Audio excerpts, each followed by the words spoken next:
Olá, boa noite. Eu sou o Guilherme Menezes e você acompanha a partir de agora o Jornal da Justiça desta sexta-feira, 17 de fevereiro.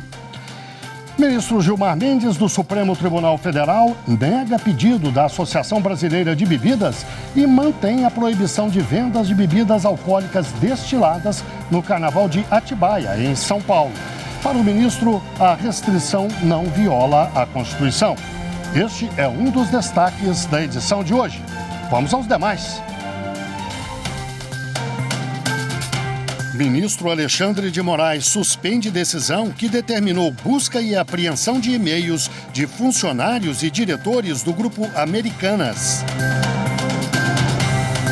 Estado do Rio de Janeiro tem 15 dias para apresentar ao STF o resultado sobre a instalação de câmeras nas polícias. E ainda, Justiça do Trabalho de Goiás lança vídeo de incentivo à acessibilidade com uma paródia de marchinha de carnaval.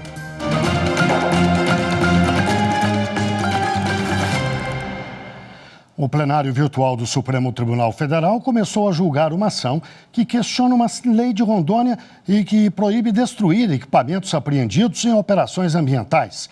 O relator do caso é o ministro Gilmar Mendes. A reportagem é de Marta Ferreira. As operações ambientais são motivadas pelo desmatamento descontrolado, pela extração ilegal de madeira ou mineração, sobretudo do ouro, grilagem de terras e atividades agropecuárias em áreas protegidas. Em janeiro de 2022, uma lei de Rondônia passou a proibir a destruição ou a inutilização de maquinários apreendidos em operações ou fiscalizações de combate a crimes ambientais no estado. A proposta que deu origem à lei é de autoria do presidente da Assembleia Legislativa de Rondônia. Em julho do ano passado, o Procurador-Geral da República, Augusto Aras, entrou com ação no Supremo Tribunal Federal questionando a norma. A alegação é de que houve violação da competência privativa da União para legislar sobre direito penal e processual penal e sobre normas gerais de defesa do solo e dos recursos naturais, proteção do meio ambiente e do controle da poluição. A ação está em julgamento no plenário virtual. O relator é o ministro Gilmar Mendes, que aceitou o pedido de Aras. No voto, o ministro destacou que a lei de Rondônia invadiu competência da União para editar normas gerais sobre proteção do meio ambiente e legislar sobre direito penal, ao afastar sanção prevista em legislação federal. Assim, entendeu que a lei não é válida. O prazo para encerrar esse julgamento é dia 28 de fevereiro. O Supremo abriu o prazo de 15 dias para que o Estado do Rio de Janeiro apresente os resultados sobre a instalação de câmeras nos uniformes de policiais. O governo deve responder os questionamentos levantados na audiência de conciliação realizada no STF sobre o tema. A repórter Evne Araújo tem os detalhes. A redução da letalidade policial está sendo discutida no Supremo Tribunal Federal em uma ação de relatoria do ministro Edson Fachin. Nessa quinta-feira, em audiência de conciliação realizada na Corte, foi determinado que o Estado do Rio de Janeiro apresente a evolução do cumprimento da decisão do STF, que trata da instalação de câmeras de áudio e vídeo em fardas e viaturas dos batalhões especiais das polícias e em unidades policiais de áreas mais críticas. Além de limitar a realização de operações em comunidades do Rio durante a pandemia da Covid-19, o plenário do Supremo determinou que fosse apresentado um plano com medidas para a redução da letalidade policial e para o controle de violações de direitos humanos pelas forças de segurança. O ministro do Supremo Tribunal Federal, Alexandre de Moraes, suspendeu a decisão da Justiça de São Paulo, que determinou busca e apreensão de e-mails de funcionários e diretores do Grupo Americanas. Carolina Chaves.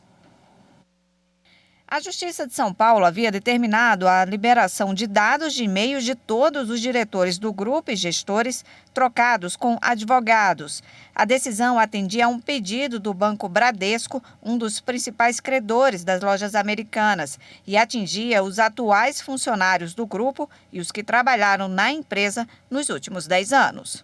Aqui no Supremo, as americanas alegaram que a determinação da Justiça de São Paulo viola a decisão da Corte que validou prerrogativas estabelecidas no Estatuto da Advocacia, que garante a inviolabilidade do escritório e de arquivos usados por advogados. O ministro Alexandre de Moraes afirmou que a quebra do sigilo dos e-mails é um efetivo risco à garantia do sigilo de comunicação entre advogado e cliente, e o acesso aos dados pela parte contrária oferece dano irreversível. E o ministro Alexandre de Moraes manteve a prisão preventiva de Ivan Rejane Fonte Boa Pinto, investigado por ataques ao STF e a ministros da Corte. As informações com Anderson Arcoverde. Ivan Boa Pinto está preso em Contagem, em Minas Gerais, desde julho do ano passado. Ele é investigado por divulgar nas redes sociais vídeos com ameaças ao Supremo Tribunal Federal e a integrantes da Corte. O ministro Alexandre de Moraes atendeu à determinação do Código de Processo Penal, que prevê revisão das condições da prisão a cada 90 dias. Segundo o ministro, ainda há risco concreto de o investigado voltar a cometer os atos. Além disso, Alexandre de Moraes destacou que a Polícia Federal ainda faz investigações para identificar pessoas que aderiram às condutas de Ivan Boa Pinto, principalmente interlocutores em aplicativos de mensagem. Por isso, a prisão preventiva foi mantida.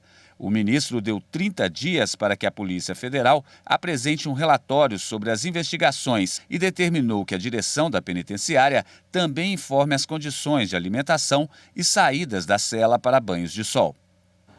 No próximo bloco, o Ministério Público Federal denuncia mais 10 pessoas envolvidas em contrabando de cigarros do Paraguai. Nós voltamos em instantes. Até já.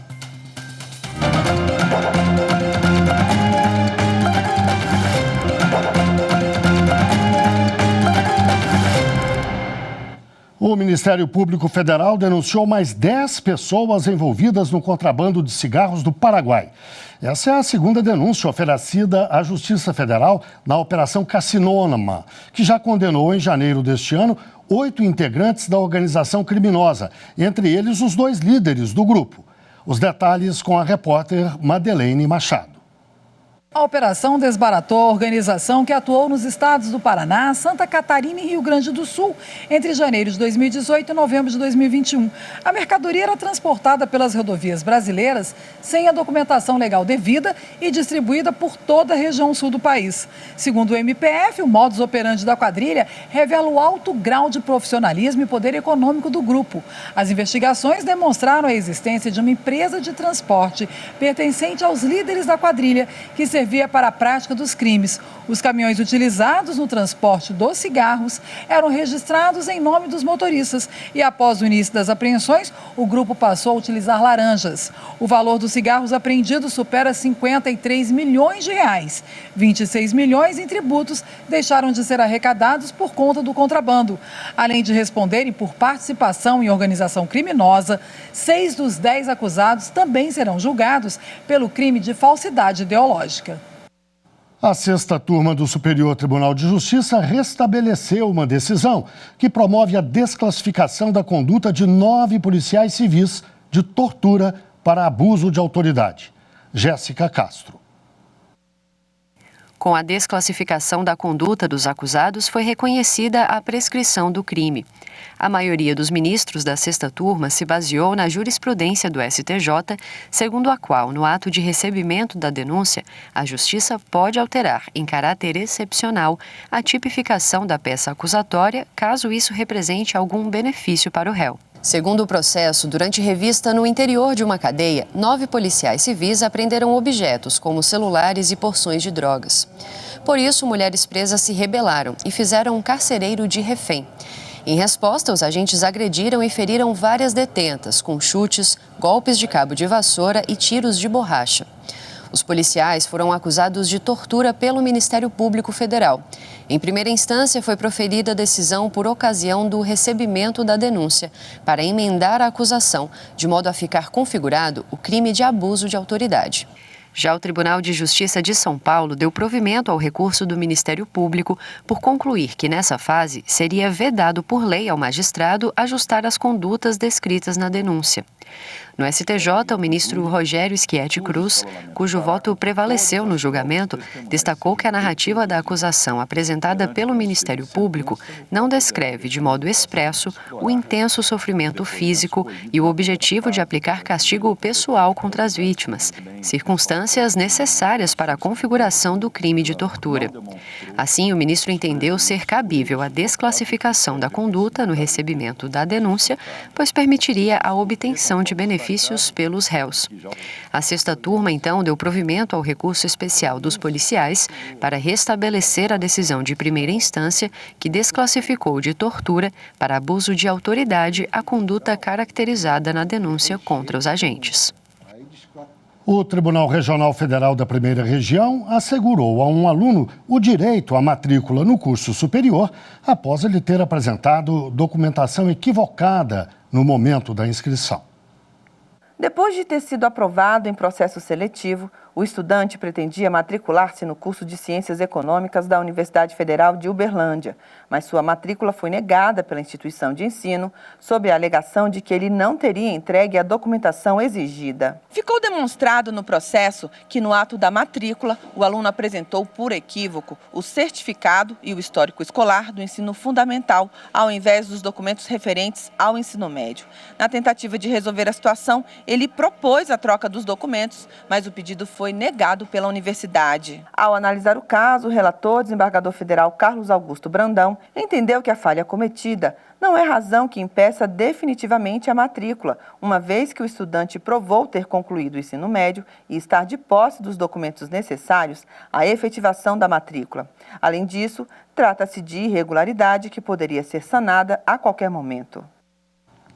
A seguir, STF mantém proibição de venda de bebidas destiladas no Carnaval de Atibaia, em São Paulo. Voltamos já.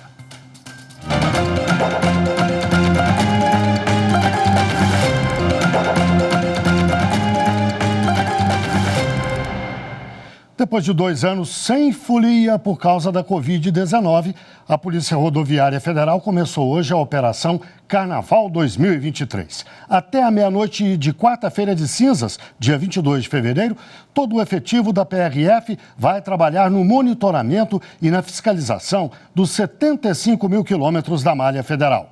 O foco será na segurança viária, com atenção permanente e redobrada nas infrações responsáveis pelos acidentes mais letais, como excesso de velocidade, ultrapassagens proibidas e a mistura álcool e direção. E ainda falando sobre bebidas alcoólicas, o ministro Gilmar Mendes, do Supremo, manteve a proibição de venda de destilados no Carnaval de Atibaia, interior de São Paulo. Os detalhes na reportagem de Marta Ferreira. Carnaval chegando e muita gente não dispensa uma bebida. Alguns preferem cerveja, já outros vão de uísque, vodka e até mesmo cachaça. De qualquer forma, o álcool é parceiro das aventuras pelos blocos, desfiles e festas para muitos foliões. Mas em Atibaia, município de São Paulo, um decreto do mês passado proibiu a venda de bebidas alcoólicas destiladas e o comércio e o consumo de qualquer bebida em recipiente de vidro nos locais de comemoração dos festejos de carnaval. Insatisfeita com tal determinação, a Associação Brasileira de Bebidas, a ABRAB, entrou com ação no Supremo Tribunal Federal, pedindo que sejam declarados inconstitucionais os dispositivos desse decreto. A entidade alega que a proibição de bebidas alcoólicas destiladas é arbitrária e viola o princípio da igualdade. Afirma também que as restrições violam os princípios da ordem econômica e da livre iniciativa, sem justificativa técnica, jurídica, científica ou social. O relator do processo é o ministro Gilmar Mendes, que manteve a proibição. Ele destacou que o STF, em outros julgamentos, reconheceu a constitucionalidade de normas que restringem a venda de bebidas alcoólicas e concluiu que elas não descumprem os princípios da razoabilidade e da proporcionalidade. Segundo ele, o decreto é explícito ao limitar a proibição aos locais de comemoração do carnaval durante os horários nele previstos. Não se proíbe, portanto, a comercialização de bebidas em restaurantes, festas particulares e outros ambientes privados. Gilmar Mendes pediu informações aos órgãos ou às autoridades responsáveis pelo ato questionado e solicitou a manifestação da Advocacia Geral da União e da Procuradoria-Geral da República no prazo comum de 10 dias. No Judiciário, o expediente de trabalho será suspenso durante o Carnaval, assim como os prazos processuais. Mas os tribunais vão atuar em regime de plantão. Em alguns estados, haverá ações pontuais para atender e garantir a segurança dos foliões. Carolina Chaves. Em Pernambuco, o juizado do folião será instalado amanhã pelo Tribunal de Justiça durante o desfile do tradicional Galo da Madrugada.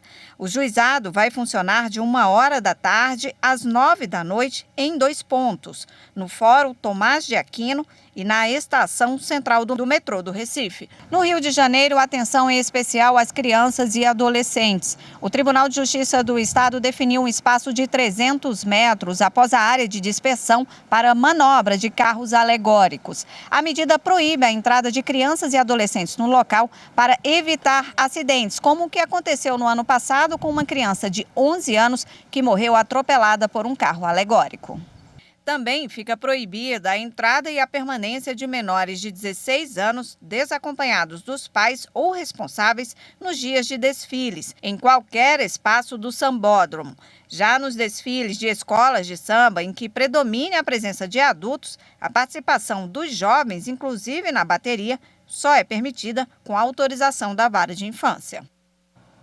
E afinal, os dias de Carnaval são feriados ou não?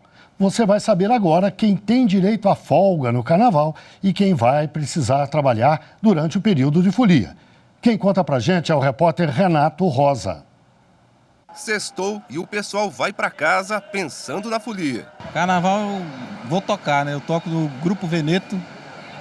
Se quiserem seguir no Instagram é @Grupo Veneto com 2 T's. Fazer um som aqui na cidade. Mas tem gente que não vai ter folga, não. Trabalhar. Não vai folgar? Não. Todo ano o Ministério da Economia divulga uma portaria com os feriados nacionais e estabelece os dias de ponto facultativo. E olha aí, 20 e 21 de fevereiro, segunda e terça, são pontos facultativos na administração federal. O mesmo vale para a quarta-feira de cinzas, dia 22, até às 2 da tarde. Apesar de ser tradição e quase todo o Brasil parar, o Carnaval não é um feriado nacional. Não existe lei federal para isso. Nos estados ou cidades em que os governadores e prefeitos decretam ponto facultativo, isso só beneficia os servidores públicos. A terça de folia só é feriado mesmo no estado do Rio de Janeiro e poucas capitais e municípios aprovaram leis locais decretando folga.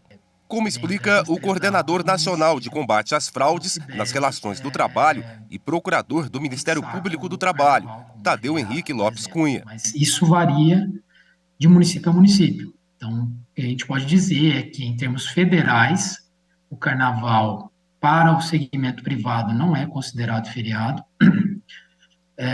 Em termos estaduais, também não, porque estadualmente só se pode fixar a data como uma data magna, né, do Estado, então isso provavelmente não vai coincidir com o Carnaval, mas do ponto de vista municipal pode, em tese, ser criado e é possível que haja municípios pelo Brasil que tenham criado feriado nessa data. No setor privado tem funcionário que vê vantagem trabalhar no Carnaval. Eu preferia trabalhar, porque é remunerado. Mas não funciona assim não, onde o Carnaval não é feriado. A empresa tem o direito de exigir que os funcionários cumpram o horário normal nesses dias, sem direito à compensação de horas ou algum valor adicional. O patrão decide se quer ou não dar folga e como os empregados vão compensar. O Emanuel trabalha numa banca de celular. Daqui a pouco vai para casa, mas vai trabalhar amanhã, na segunda e só vai folgar terça. Eu queria folgar segunda e terça também, né? Mas a gente tem que ralar, né? Tem que trabalhar. Se o empregado cair na folia e não trabalhar, terá de compensar as horas em algum dia que seria de descanso, ou terá essas horas descontadas da folha de pagamento. Já onde o Carnaval é legalmente feriado, se o funcionário trabalhar, terá de receber horas extras em dobro.